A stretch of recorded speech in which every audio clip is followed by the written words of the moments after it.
FamiWiki and what led up to me founding this site, I want to give some background information that is going to be needed to build up why I founded this. So it all begins in like the late 2000s. I started getting into retro gaming, watching gameplay videos of the original Super Mario Brothers, and eventually my dad handed down his old Nintendo with a copy of Super Mario Brothers and Duck Hunt. And not long after, I started getting more and more interested into retro gaming in general. And this is a good time for me to interject with something that I personally believe since day one into getting retro gaming. Nostalgia is not the only reason people get into retro gaming. Now sure, it is a factor that plays in when you get into retro gaming. In fact, I've even indulged in nostalgia stuff. And this would really tell you the era I grew up in. But when it comes to retro games, there is a value that there is to be had with the experience of engaging with how these old games play in a time when things weren't quite set in stone, or getting to play something that is unlike anything else you can find. Which leads me into eventually getting interested into import gaming. Specifically from Japan. Now, this didn't happen overnight. I had been buying Japanese video games from like local video game stores and like online stores like eBay and the sort. And in regards to, starting in the late 2010s, I moved towards buying from proxy services and other online storefronts. In fact, some of the ones I have experience with using include Sendigo, ZenMarket, and J4U. Not sponsored. These are just the services I have been using to import Japanese stuff, and they've been pretty good for the most part. So if you're interested in importing stuff, I'd recommend checking them out. But besides the point, and in regards to buying Japanese imports in general, there are some key points that you need to keep in mind. There's some pros and cons in getting into import gaming. First of all, it can be cheaper for the most part. This doesn't account for like shipping costs or like certain cases where the Japanese copy is more expensive than the American copy.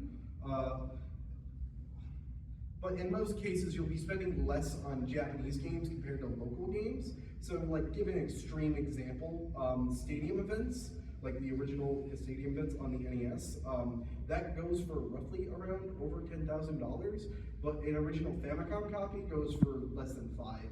But you could argue that the later world-class track behind NES is also $5,000, but that's beside the point. Let's see. Lose myself in the script, I apologize.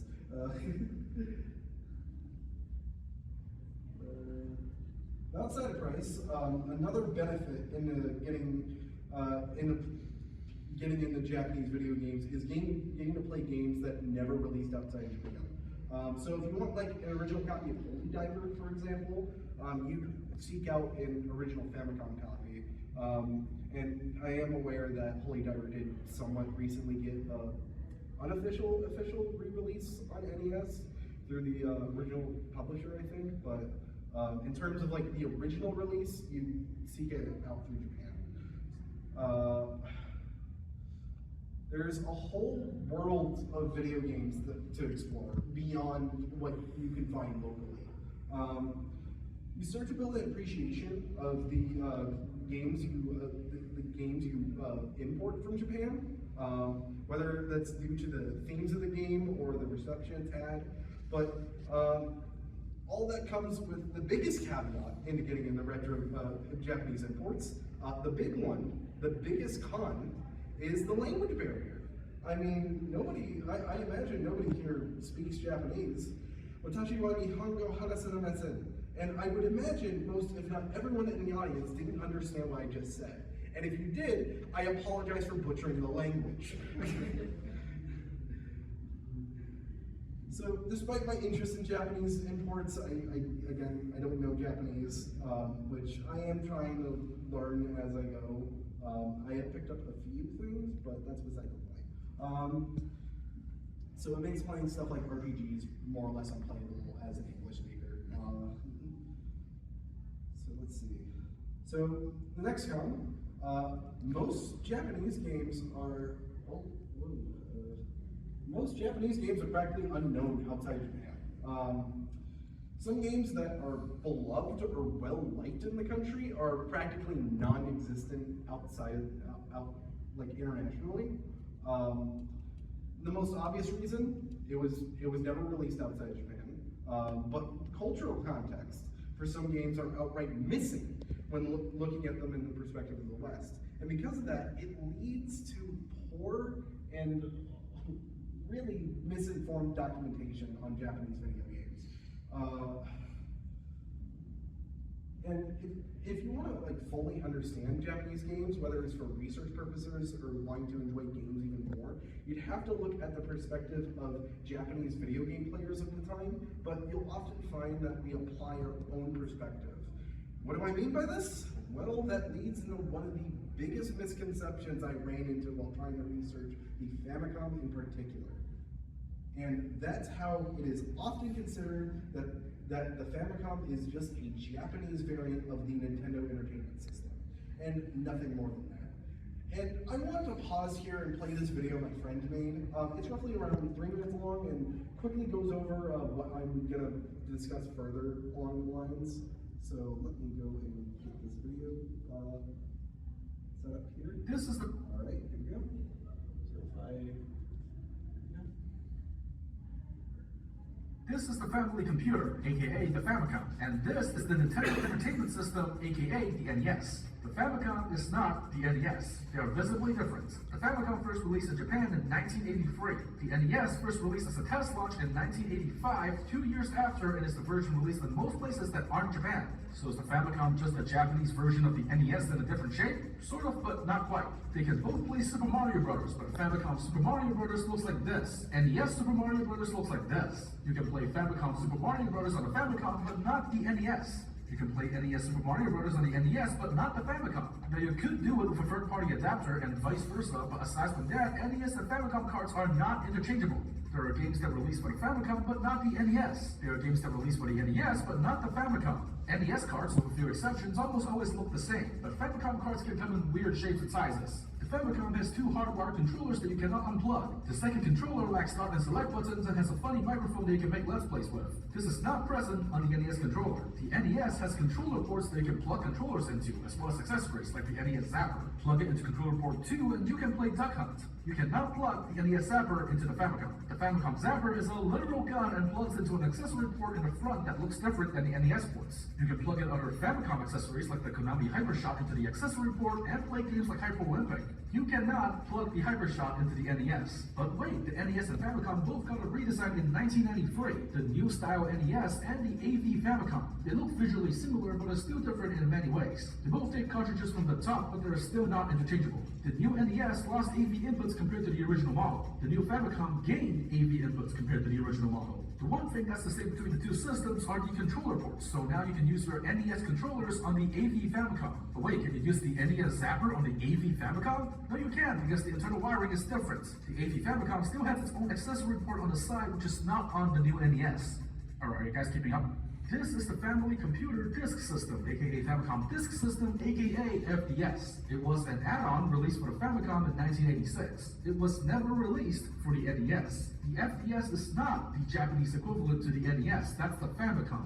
Everything related to the FDS was exclusive to Japan unless the game was later ported over to the NES. The FDS has exclusive games, but it is not a standalone system. It requires the Famicom system to work. You connect these together and turn it on and it goes... This is the BIOS for the Famicom Disk System, not the Famicom in general. You turn the Famicom on without a cartridge, it'll just go.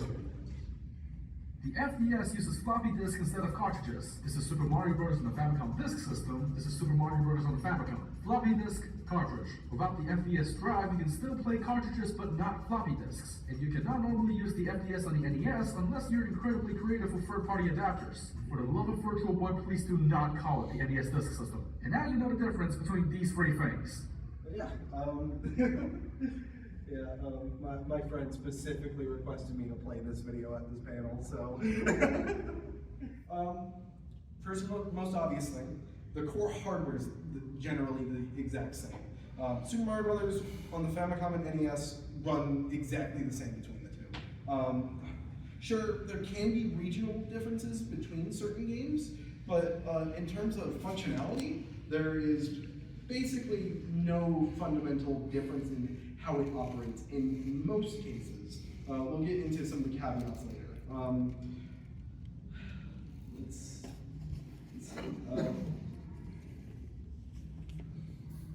Sorry, I lost myself.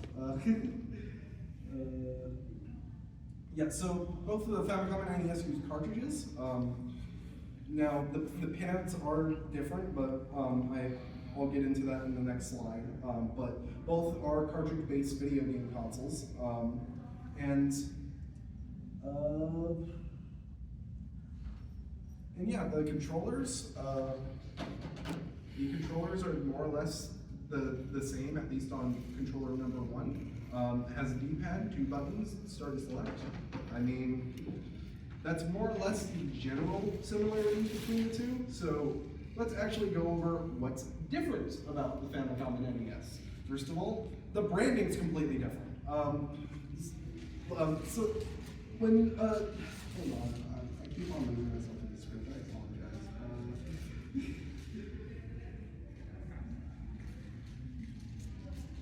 Yeah, so the branding was completely changed when Nintendo redesigned the Famicom for the United States.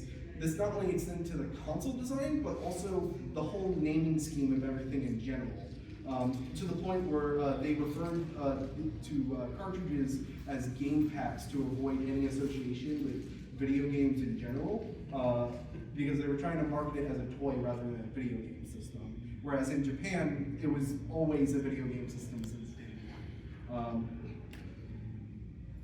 Like, kids wanted a Famicom back then for its arcade games like Donkey Kong and Xevious, while parents bought it for games like freaking Golf and Mahjong, which, yes, actually did sell pretty well back then.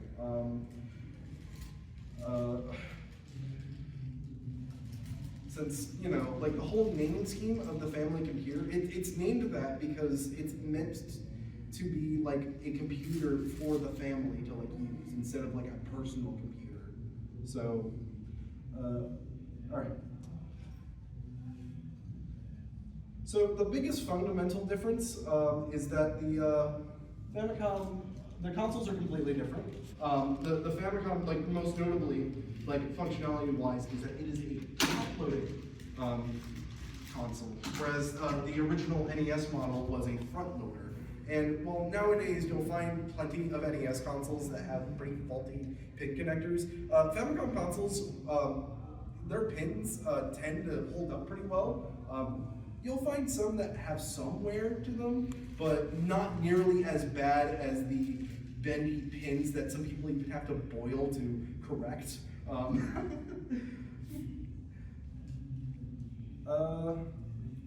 Yeah, the cartridges are also different. They're not only smaller, but the pins are also a different number. So on Famicom, there's 60 pins, but on NES, there's 72 pins. So you can't take a Famicom cartridge and put it into an NES and vice versa without a pin adapter of sorts. So you can technically play Famicom cartridges on an NES and vice versa, but in terms of the time of release, like between the two, I mean, they're not interchangeable like as intended.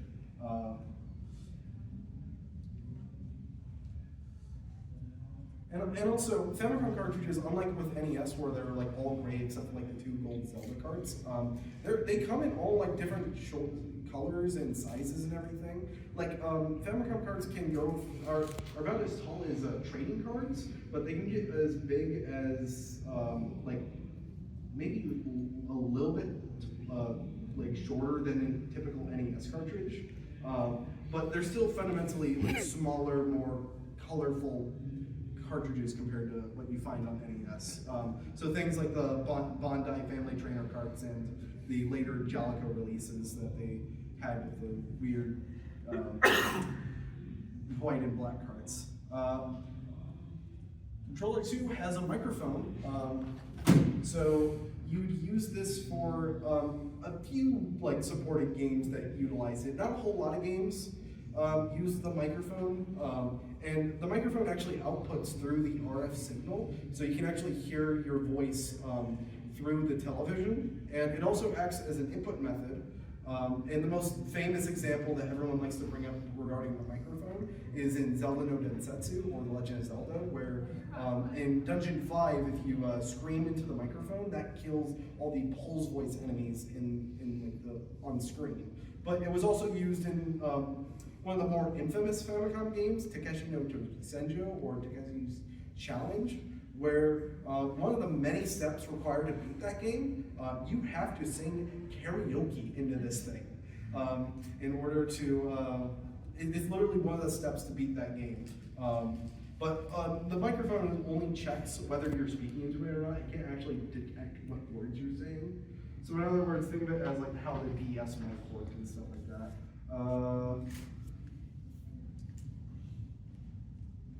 And yeah, the Famicom has a 15-pin expansion port on the front. So because these controllers are hardwired, you can see the front 15-pin expansion port in the front. That was used to plug in external accessories and other controllers. The most common use for the expansion port was the use of a turbo controllers. So like the Hudson Joy cards, for example, where for like shooters like Star Soldier, you'd be able to just hold the button down and just let auto fire do it. But also you can use the external controller as a third player. So games like Mario Twinbee or Bomberman 2, you can have 3 players instead of the standard 2. But this port is also where you plug in the light gun and also the Famicom 3D glasses, which were 3D glasses for an 8-bit console. Only 7 games supported it. Needless to say, it did not do well. And yeah, this port does not exist on NES. There is a different expansion port you can find on the bottom. It's a bit sealed up and you have to like peel it open. But unfortunately, it was never used officially either by Nintendo or third parties.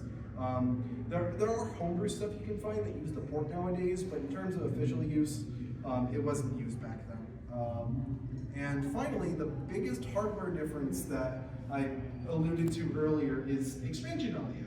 And expansion audio is basically later Famicom releases had enhancement chips in them, and some of those enhancement chips came with their own audio chips that enhanced the Famicom audio by passing through the audio through the cartridge port and out to the television. And unfortunately, this functionality straight up does not exist on unmodified NES systems.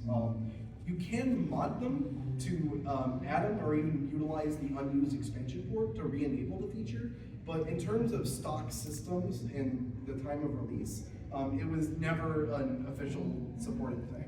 And it's kind of hard to describe in words, so I'd like to present a quick little example of expansion audio between the Famicom and the lack of it on NES. So here's one of my favorite games, Gimmick, also released on NES as Mr. Gimmick in Scandinavia countries.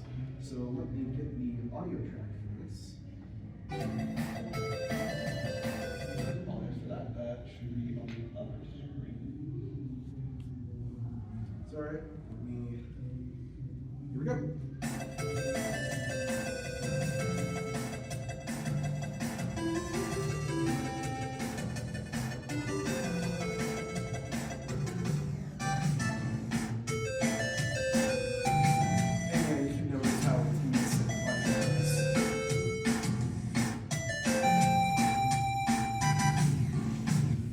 That track, by the way, is unused in Gimmick. You can only find that in the sound test.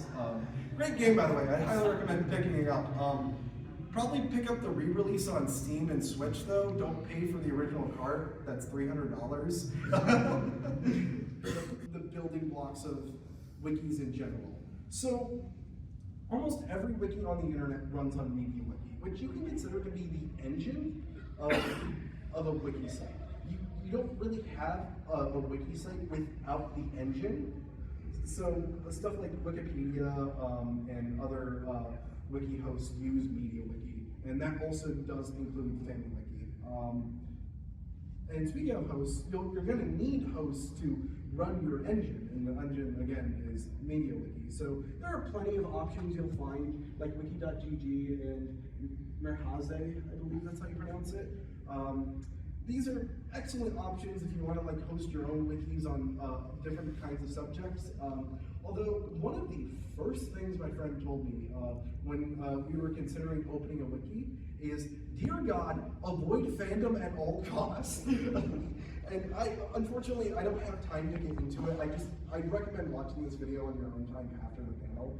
But if you're at all remotely familiar with wiki sites in general, you may have heard of the sketchiness of fandom and its ad-ridden like platform and everything. So he wanted me to avoid this at all costs, and I was perfectly fine with it because I was already aware of the really sketchiness of fandom as a platform to host this. FamiWiki does not use fandom. We don't use the other host that I showed earlier. Instead, we're hosted through the OpenWiki project. And the OpenWiki project is a group that was founded out of necessity to help people write about the things they're passionate for, without having to worry about stuff like financial costs and ego getting in the way. But it's mostly just a chill group that helps try to get wikis hosted on the internet. And in February 2023, I proposed to the OpenWiki project about opening my own like Famicom wiki. And while my frustrations and the poor documentation were a major factor into submitting a proposal into creating something like this, it wasn't the only inspiration I had. By far, one of the biggest inspirations outside of my frustrations, hands down, has to go to R&D Stranger's Fami Daily series, where, no joke, he cataloged every single Famicom cartridge from 1983 to 1994, starting in 2021, day after day. He describes it in like an overview style, going over the history, the cultural context, how the game plays, stuff like that. And it is such an immensely useful resource. And I really, if there's anything that you should definitely check out after this panel, it's this YouTube channel. He's actually currently going through the Famicom Disk System library right now. He just uploaded a video on Mario or Family Computer Golf Japan course. So he's making progress on that right now. But yeah, this was a pretty big inspiration because it covers a lot of the same stuff that FamiWiki is going to be covering. But another inspiration, and one that predates this by several years, was Famicom World. And this site got its start in 2006 and kind of more or less got the same start as I am with FamiWiki. And this was one of the first dedicated websites to the Famicom.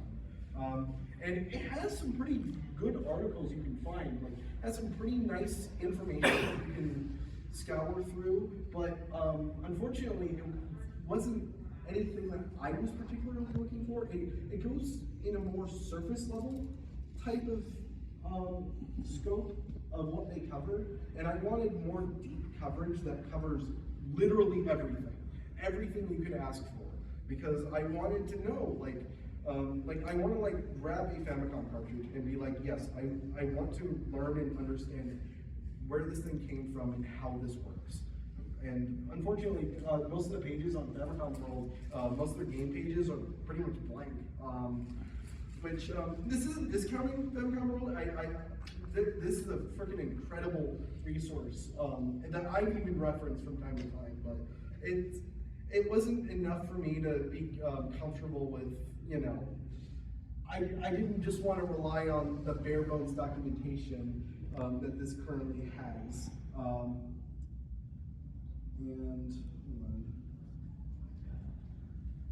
So this is what I wanted out of the Famicom Wiki.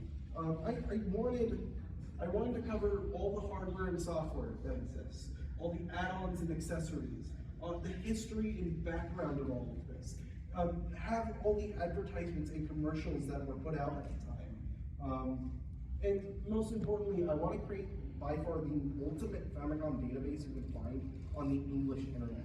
That is the biggest goal I want to have when it comes to building a Famicom wiki. So shortly after I submitted the proposal, I would rename Famicom Wiki to FamiWiki, and this is actually the concept logo this came up with. That later, the video I showed you, that's actually the same guy.